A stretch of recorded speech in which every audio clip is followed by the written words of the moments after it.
design of S parameter. ஓகேங்களா? design of S parameter. அது definition already கிளாஸ்ல படிச்சிருப்பேன்.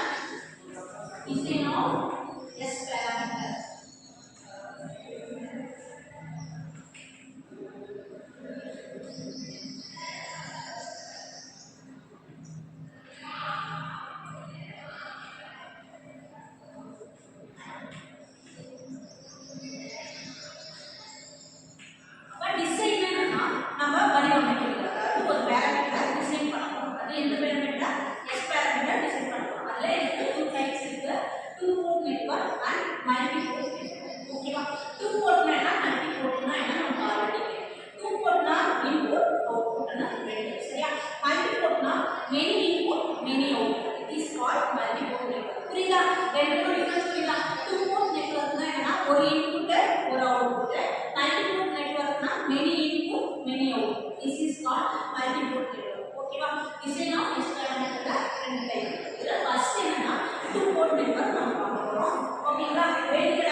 Design diagram சொல்லுவாங்க. டூ போர்ட் நெட்வொர்க்கோட டிசைன் டயக்ராம். இதுல என்னென்ன இருக்குன்னு பாரு. First A1 B1 A2 B2. ஓகேவா? அந்த அப்புறமா ZB and ZL வந்து சரியா? Z என்னன்னா நம்ம என்ன சொல்றோம்னா கேரக்டரிஸ்டிக்ஸ் இம்பிடன்ஸ் இல்லனா இன்புட் இம்பிடன்ஸ் னு சொல்றோம்.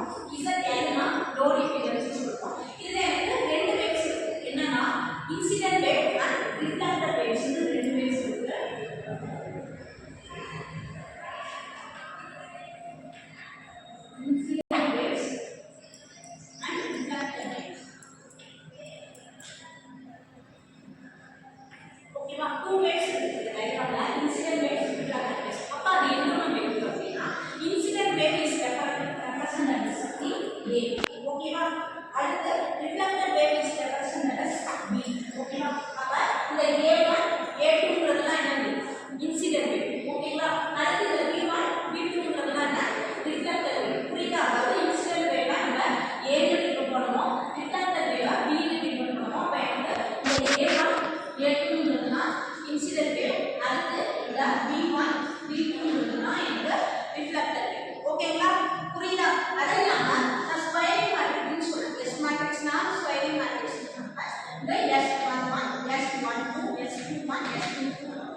ஓகேங்களா? புரியுதா? அடுத்து இந்த டயகிராம்ல இருக்கு நம்ம என்ன பண்ணனும்னா இன்புட் பவரும் ரிஃப்ளெக்டர் பவரும் கண்டுபிடிக்கணும். ஓகேங்களா? அப்ப input power is given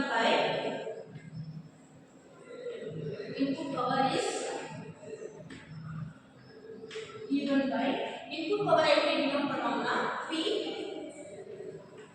ஓகேங்களா? புரியுதா? P equal to 1 divided by 2 modulus of ANT whole square. ஓகேங்களா? அப்ப input power is given by P equal to 1 divided by 2 modulus of AN square. இதுல AN ங்கிறது இருக்கு. அப்ப where AN equal to nth incident wave. ஓகேங்களா? புரியுதா? and then அடுத்து என்ன கண்டுபிடிக்கணும்னு சொன்னா ரிஃப்ளெக்டர் வேவ் கண்டுபிடிக்கணும்னு சொன்னா ரிஃப்ளெக்டர் பவர்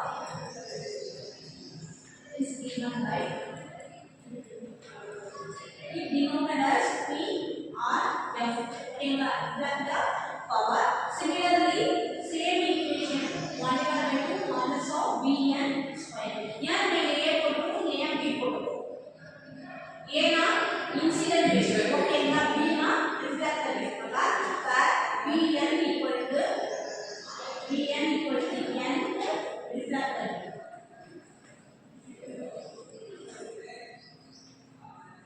ஓகேவா? புரியுதா? அதாவது டிசைன் ஆஃப் நெட்வொர்க்கோட டயகிராம் இதுதான். இதுல எனக்கு 2 வேவ்ஸ் இருக்கும். இன்சிடென்ட் வேவ், ரிஃப்ளெக்டட் வேவ்னு ரெண்டு இருக்கும். Incident waves is represented as a reflected wave is represented as a V. That means A1 A2 is a incident wave, V1 V2 is a reflected wave, S11 S12 S21 S22 is a S matrix, and then Z equal to input impedance, Z is a load impedance. ஓகேங்களா? இன்னும் முடியல. இதுல இன்னும் equation இருக்கு.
A1 equal to